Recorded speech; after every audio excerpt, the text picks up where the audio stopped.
tout d'abord, un grand merci à la FPS pour son invitation à son université d'été. C'est la deuxième fois que j'y participe. Et cette fois, on m'a demandé de traiter des problèmes de la désoccidentalisation, puisque j'ai commis un livre très récemment avec un camarade, Christophe Ventura.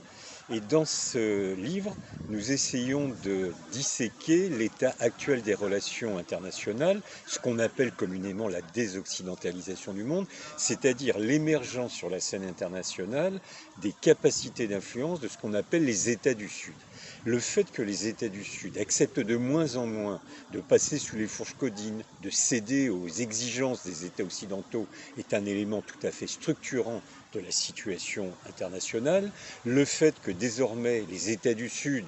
en généralisant bien évidemment, il y a des nuances, des spécificités, mais refusent pour la plupart ce qu'on appelle le double standard, c'est-à-dire le deux poids deux mesures, c'est-à-dire le fait que le droit international en réalité soit appliqué très différemment selon que ces États se trouvent au nord ou au sud. Tout cela est à mon avis des éléments essentiels pour comprendre l'état actuel de la situation internationale, ce qui est évidemment très compliqué parce qu'on constate aussi que désormais il n'y a plus de blocs très solides,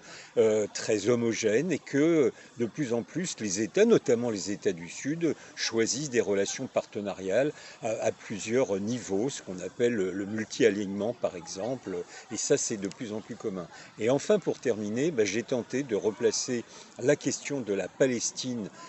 de ses droits, de son droit légitime à constituer un État, du respect du droit international dans le processus de désoccidentalisation, puisque nous constatons communément que